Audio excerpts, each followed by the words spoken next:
Between Season 5, Episode 2, Jake the Dog, and Season 7, Episode 23, Crossover, Farmworld Finn was under the influence of the Ice Crown and using its snowy powers non-stop.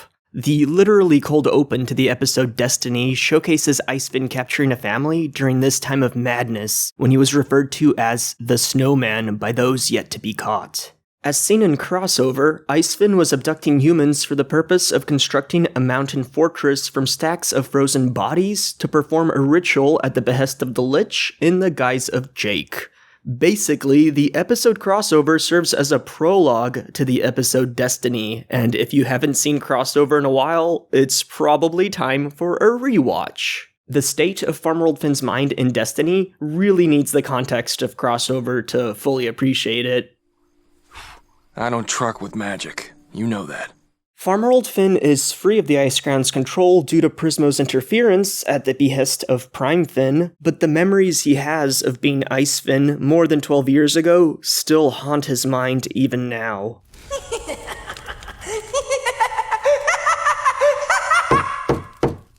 The landscape itself is haunted by the legacy of Ice Finn, and I really loved this aspect of the current Farmworld universe and how all the denizens view it as this era-defining event. Everybody knows there's been no magic since the days of the snowman. This is where I felt the episode had a bit of a missed opportunity though, because had Finn opened up to Simon, there was potential to discuss just how wretched the influence of the Ice Crown feels, and Simon could reflect on how the people of Farmworld all feared the so-called snowman.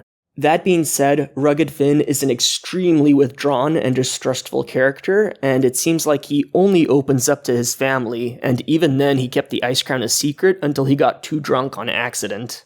Dad doesn't speak of the crown, but one time, he drank cider that had gone hard, and he let slip where he found it. Given those aspects, it makes total sense that a conversation about the Ice Crown never took place between the two, but it still felt like a missed opportunity to give Simon more food for thought about his decision to become Ice King again. Something that left an itch in the back of my mind regarding Farmworld is its lack of magic. The Maid removed the Lich from the Farmworld universe, meaning that the Lich did not spread mutagenic horror across the world, and currently Farmworld remains non-magical and mutant-free more than a decade later, even at ground zero of the mutagenic bomb's explosion. This might imply that the Lich's presence was key for Prime Land of Oo to become magical in the aftermath of the apocalypse, which is a curious thought. Jumping back to the start of the episode, the jokes were firing on all cylinders. Cake playing Snake on an old-timey cell phone brought back some memories of when I would do the very same thing as a child, and I laughed so hard at Cake bringing Fionna a bloody rodent. You love it. You love this.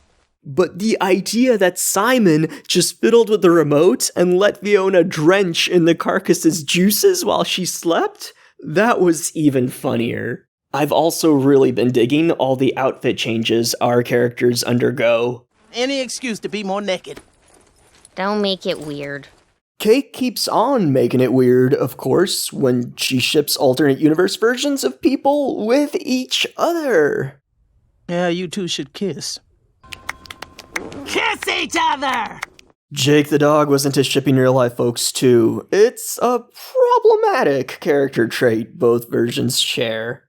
So, the Farmworld universe got even more rad and ruthless over the years as the Destiny game spread its influence. Well, book burning is not rad, let me stress, but hey, at least they're doing it to cook alligator rather than to purge literature and information. All the background characters were beyond fun in this Mad Max-like world, and my eyes were constantly darting to various parts of the screen as our central cast wanders through the town. Fionna and I were basically on the exact same wavelength here. I especially loved the various sorts of fashion. Folks in the human city of Oo don't really resonate with me on the fashion front, but my eyes get sparkly when things like skulls are incorporated onto clothing. Some of my personal favorite background characters include the Brick Dropper, because of course, this person who wears belts as if they were a Guilty Gear character and has a flail attached to a giant thread spool, because that's just so funny to me as a visual. And then this person with enormous skulls for shoulder pads and a globe on their head. True story time. As a kid, I actually tried to make a globe hat by gluing a globe to a cap. It failed spectacularly, and I couldn't even get the center of gravity to work out. Congrats to this fictional person for actually figuring out how to make the globe stay balanced and attached to your head. They're out there living my childhood dreams. The weirdest character for me was that chicken boy. That's like a Mr. Tusk situation, but with a chicken from the look of things, and I want nothing to do with that. This is another world in which Fionna behaves like alternate universes are just a video game. Relax, dude. I've played a lot of post-apocalyptic RPGs. The more loot, the better. You gotta punch and push your way around to get what you want. Hey, you! Oh! What do you know about the magic crown? And Cake behaves pretty similarly, for that matter. You crook! Woo, Cake! I really appreciate how so much care was given to Cake, still not knowing all the ins and outs of her brand new stretchy powers. The gag towards the end of the episode where the Destiny gang uses Cake's own arms to tie up our crew had me burst out laughing. Cake using her powers are what leads to a series of events that end with a character named Jay saving the gang and bringing them to his dad, the rugged Finn, who sometimes wears a cap atop his hat, because he just can, I guess. Math.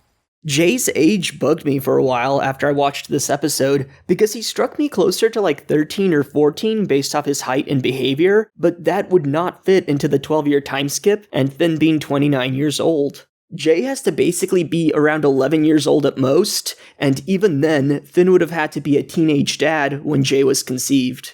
This actually led to a crackpot theory being beamed into my brain, where Jay is actually Farmworld Finn's baby brother, and Finn raised Jay as his own son after their parents died in some tragedy shortly after the episode crossover, which is why we don't see or hear about the rest of Finn's family during this episode. I don't actually subscribe to that idea, but I wanted to share it with y'all after it clogged up mental real estate in my brain, because I had a hard time seeing Jay as an 11-year-old. A theory that holds actual, legit credibility is that the Farmworld version of Huntress Wizard was Finn's partner, who is currently deceased. Finn has 5 kids, though not all of them get speaking roles and only 2 of them get names, and all of those kids but 1 are blonde. That one kid has red hair and green eyes, and he looks very similar to a young version of Hunter from Fionna and Cake's non-magical universe, so that's some pretty hard evidence of Huntress Wizard's lineage. Some softer evidence that Farmworld Huntress Wizard was the mom is that the perpetual stew which has been going since she died is also known as Hunter's Pot or Hunter's Stew. This feels as close to canonical as one can get without outright confirming who the character was. As a side note, seems like Finn is destined to name his kids after Jake and Princess Bubblegum in multiple worlds, as those were the same names his pillow kids had in the episode Puhoy. That was a nice little touch of continuity across universes, though I am also left curious as to the names of Finn's other 3 kids. At the climax of the episode, Finn's entrance to save the day in his poncho while riding Barbar that stayed perfectly stiff was hilarious. Made me think of the deer named Alan Dracula from Infinity Train. Finn's battle was brief but bombastic, and we got our first cutaway from depicting on-screen violence when he sets a Destiny gang member ablaze with his flamethrower prosthetic arm. I am a huge fan of the ending and how much intensity it packed. Showing Finn get his head stomped into the ground is certainly a way to depict the ferocity of the new villain. I was really digging Scarab's face, by the way. It made me think of an arthropod head that was dissected open and pulled apart or something. Now, whether Finn biffed it and took a lethal hit to the cranium, or whether he'll be fine, is left completely up to the viewer. It was so ambiguous, and I loved that lack of clarity. I certainly did come away at first, though, thinking that Finn got murked. I always figured I'd go out saving somebody. Which would make Fionna, Cake, and Simon arriving in this world such a massive tragedy, because it caused a sequence of events that spiraled into a family losing their remaining guardian. I do empathize with all those folks, though, who don't want that sadness in their headcanons, and prefer to view Finn as having survived the hit. The episode Destiny provided a radical return to the Farmworld universe, and I was enthralled from start to finish. Although Fionna and Simon don't really have much character development occur this time around, I think the trade-off was worth it to get such a rich snapshot of how Farmworld has both changed and remained the same over the years.